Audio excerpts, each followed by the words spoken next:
नालंदा जिले में 3 साल पहले कथित तौर पर नवजात बच्चे को बदलने के मामले में अब सच्चाई सामने आने की उम्मीद बढ़ गई है। पटना हाईकोर्ट के आदेश पर शुक्रवार को बच्ची और उसकी मां का डीएनए सैंपल लिया गया। इस दौरान नालंदा के एसपी, सिविल सर्जन और बिहार थाना इंस्पेक्टर भी मौके पर मौजूद रहे। जानकारी के अनुसार राजगीर थाना क्षेत्र के डुमरी गांव निवासी अविनाश कुमार की पत्नी सिनकी कुमारी ने 3 साल पहले गिरियक अस्पताल में बच्चे को जन्म दिया था। परिवार का आरोप है कि उस समय लड़के का जन्म हुआ था, लेकिन तबीयत खराब होने के बाद जब उसे इलाज के लिए बिहार शरीफ के एक निजी क्लिनिक में ले जाया गया तो वहां बच्चे को बदलकर लड़की दे दी गई। इस मामले को लेकर परिजनों ने बिहार थाना में प्राथमिकी दर्ज कराई थी और बच्ची को लेने से भी इनकार कर दिया था। इसके बाद जिला प्रशासन के निर्देश पर बच्ची को चाइल्ड वेलफेयर सोसाइटी के हवाले कर दिया गया था। पीड़ित परिवार की ओर से पटना हाईकोर्ट में याचिका दायर की गई थी। मामले की सुनवाई के दौरान न्यायालय ने सच्चाई सामने लाने के लिए डीएनए जांच कराने का निर्देश दिया था। उसी के तहत शुक्रवार को बच्ची और उसकी मां सिनकी कुमारी का डीएनए सैंपल लिया गया।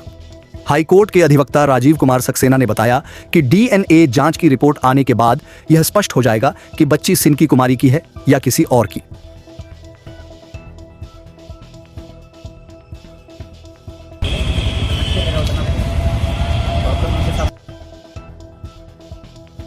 बताया जाए। देखिए, ये जो केस है 2023 का है।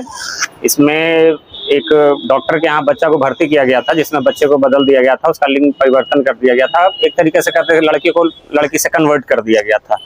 बाद में बात उठी, इन्वेस्टिगेशन 3 साल से पेंडिंग था। उसके ड्यूरेशन में फैमिली के कहने पे मैंने habeas corpus Patna honourable high court Patna में फाइल किया। उसके बाद हाईकोर्ट के डायरेक्शन पे फाइनली ये हुआ था कि आप जा करके ब्लड डीएनए टेस्ट करवाइए, ब्लड सैंपलिंग के लिए कीजिए। उसमें डायरेक्शन हुआ था कि एसपी के समक्ष एसपी साहब भी रहेंगे, सिविल सर्जन रहेंगे, कंसर्न जो फैमिली मेंबर्स से वो रहेंगे और आकर के ब्लड दिया जाएगा। वही ब्लड आज दिया गया है। पेंडिंग था मैटर और लोग चाह रहे थे कि चीजें इनके बियॉन्ड जा रहा है। 3 साल से केस को दबाए हुए, इसीलिए लोग चीजों से डर से बचे पड़ रहे थे कि नहीं कहीं ना कहीं कुछ गलत हो जाएगा मेरे साथ। तो फाइनली हम वेट कर रहे थे कि हाईकोर्ट से डायरेक्शन हो, ऑनरेबल हाईकोर्ट इसमें डायरेक्ट करे। जो भी डायरेक्शन होगा हम लोग फुलफिल करेंगे।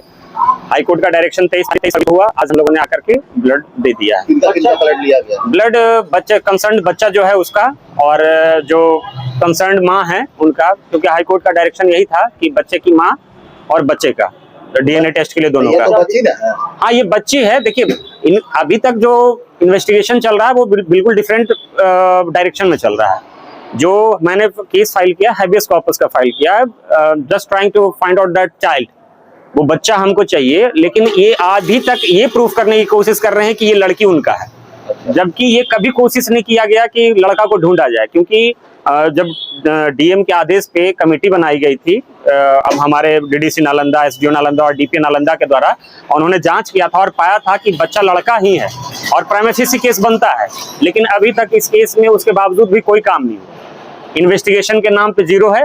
जब हैबियस कॉर्पस मैंने फाइल किया है, जब रिट मैंने हाईकोर्ट में फाइल किया है, तब जाके ये एक्टिव हुए हैं। और उसके बाद ये बार बार नोटिस दे रहे थे कि आकर के स्टेटमेंट दीजिए, ये दीजिए, वो दीजिए, यही चल रहा था अभी तक। लेकिन उस समय भी मैंने इनको बोला था कि अभी तक आपने इसमें इन्वेस्टिगेशन कुछ नहीं किया है, तो वेट कीजिए, हाईकोर्ट का जो भी डायरेक्शन होगा हम उसके अकॉर्डिंग चलेंगे। बच्ची तो अभी चाइल्ड वेलफेयर सेंटर में बिहार शरीफ में ही है, क्योंकि उसी समय डीएम साहब के द्वारा ही रखवाया गया था, जो कंसर्न डीएम थे उस समय। तो बच्चा तो कन्फ्लिक्ट था, क्वेश्चन था कि ये बच्चा इनका नहीं है और ये शुरू से हैं और एविडेंसेस भी बताते हैं। जब आप केसेस को देखिएगा तो पता चलेगा कि सच में बच्चा इनका नहीं है, क्योंकि जो बच्चा जैसे कोई प्राइवेट हॉस्पिटल में डिलीवर नहीं हुआ है, बच्चा भी सरकारी हॉस्पिटल में डिलीवर हुआ है। वहाँ के जितने भी डॉक्टर्स हैं, नर्सेस है, आशा मेंबर्स है, इवन पूरा डिटेल आएगा, जो भी वहाँ पे एंट्री है, सब दिखेगा कि बच्चा लड़का ही था, बच्चा लड़का ही पैदा हुआ था। इवन जब प्राइवेट हॉस्पिटल में ले जाया गया है, जो डॉक्टर सतीश चंद्र बोस है, वो भी कंफर्म किए हैं कि बच्चा लड़का ही था।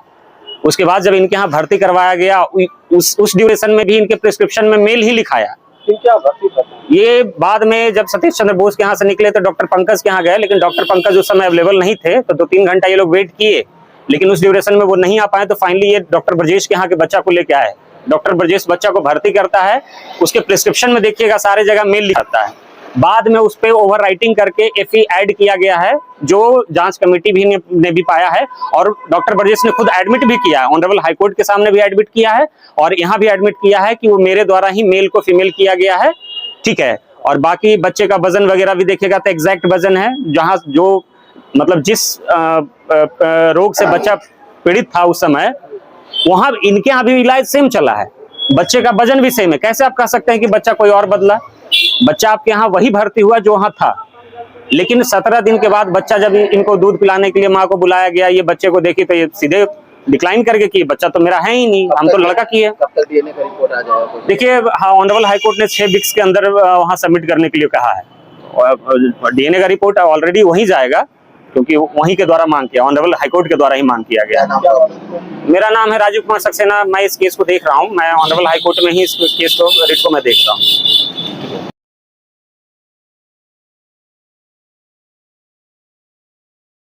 उनके बच्चे का और उनके माँ का डीएनए का टेस्ट कराना है। उसको हम लोग बुला करके, चिट्ठी देकर बुला करके उसका डीएनए का टेस्ट करा दिए। सैंपल ले लिया सैंपल ले लिया, उसको जांच उच करने के लिए पैक करके भेज दिए उसको। कितने लोगों का सैंपल लिया गया सर? 2 आदमी का, माँ और बच्ची बच्चे का? का, हाँ। बच्ची का, पिता का नहीं लिया गया? नहीं, पिता का दिया। कौन-कौन मौजूद थे? हाईकोर्ट का ऑर्डर नहीं था। अच्छा, सिर्फ बच्ची और माँ का। अच्छा, कब तक उम्मीद है सर कि आ जाएगा रिपोर्ट? अब देखिए, ये तो भाई हमारे हाथ की चीज़ नहीं है, ये तो बाहर की चीज़ है उन लोगों के हाथ। अच्छा, बच्ची अभी कहाँ सर? बच्ची अभी है यहीं क्या अनाथालय में। अनाथालय में बच्ची पढ़ रही है।